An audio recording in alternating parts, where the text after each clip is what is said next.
Assalamualaikum warahmatullahi wabarakatuh. Saya siswi dari Mandua Kota Tasikmalaya kelas 12 IPS 4 sebagai moderator dari kelompok 2 semester 1.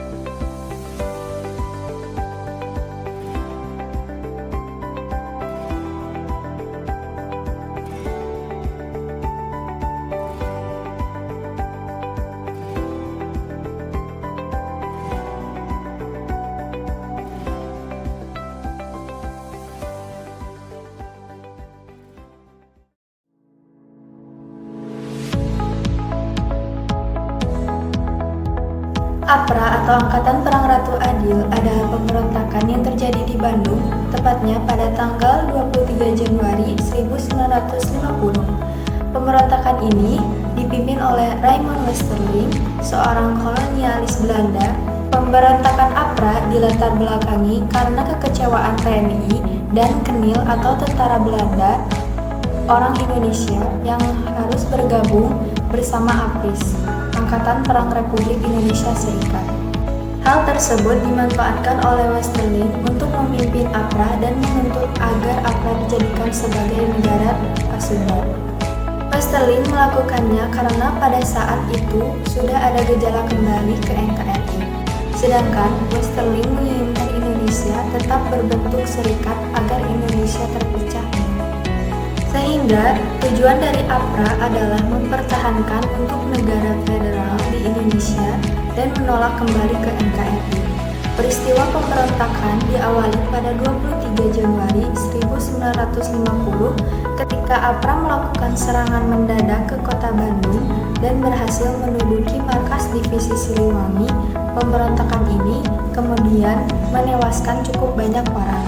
APRA juga melakukan serangan ke Jakarta dengan tujuan menyerang gedung tempat diadakannya sidang kabinet. Penyerangan ke Jakarta dibantu oleh Sultan Hamid II yang merupakan ketua BFO atau Forum Negara Bagian. Penyerangan ini dapat digagalkan. Upaya pemerintahan dalam menumpas pemberontakan dilakukan dengan jalan damai dan operasi moneter. Dalam menempuh jalan damai, diadakan perundingan antara Letnan Kolonel Heri Sudirmo sebagai Kepala Staf Divisi Siliwangi dengan Mayor Jenderal Angel sebagai Panglima Divisi C. Namun gagal, sehingga dilakukan operasi militer yang dilakukan APRIS dengan mengirimkan kesatuannya yang berada di Jawa Tengah dan Jawa Timur. Pada 24 Januari 1950, TNI Siliwangi berhasil mendesak dan menghancurkan APRA, namun Westerling berhasil kabur. Berikutnya adalah pemberontakan Andi Agis terjadi di Makassar, Sulawesi Selatan pada tanggal 15 April 1950. Pemberontakan ini dipimpin oleh Andi Agis. Pemberontakan Andi Agis dilatar belakangi karena pemerintah menolak tuntunan Andi Agis agar pasukan APRIS beranggotakan Kenil saja tanpa TNI yang bertanggung jawab atas keamanan di daerah NIT atau Negara Indonesia Timur.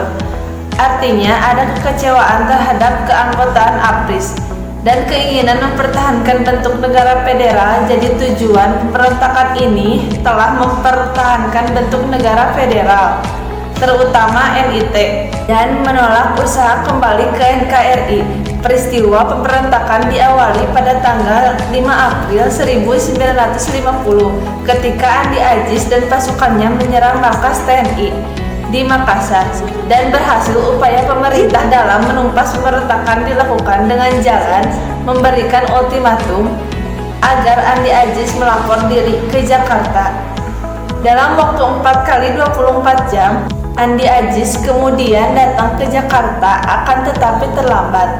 Sementara itu, untuk menumpas sisa-sisa pasukan, dikirimlah pasukan TNI di bawah TNI Kolonel Kawilara dan Mayor Orang. Kemudian pemberontakan Republik Maluku Selatan yang terjadi di Maluku pada tanggal 25 April 1950. Pemberontakan ini dipimpin oleh Sumokil. Pemberontakan Republik Maluku Selatan dilatar belakangi karena perasaan ketidakpastian NKRI. Sumokil tidak setuju dengan penggabungan daerah-daerah negara Indonesia Timur ke dalam wilayah kekuasaan Republik Indonesia.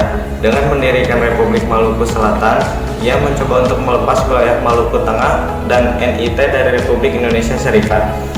Berdirinya Republik Maluku Selatan ini langsung menimbulkan respon pemerintah yang merasa kehadiran RMS bisa jadi ancaman bagi keutuhan Republik Indonesia Serikat.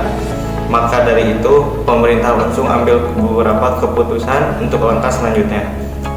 Tindakan pemerintah yang pertama dilakukan adalah dengan menempuh jalan damai. Dr. J. L. Mena dikirim oleh pemerintah untuk menyampaikan permintaan berdamai kepada RMS. Tentunya membujuk agar tetap bergabung dengan NKRI. Tapi langkah pemerintah tersebut ditolak oleh Sumokil. Justru ia malah meminta bantuan, perhatian juga pengakuan dari negara lain, terutama dari Belanda, Amerika Serikat, dan Komisi PBB untuk Indonesia. Ditolaknya mentah-mentah ajakan pemerintah kepada RMS untuk berdamai membuat pemerintah Indonesia memutuskan untuk melaksanakan ekspedisi militer. Kolonel A.E. Kawilarang dipilih sebagai pemimpin dalam melaksanakan ekspedisi militer tersebut. Beliau adalah Panglima Tentara dan Teritorium Indonesia Timur. Ia dirasa mengerti dan paham bagaimana kondisi Indonesia di wilayah timur.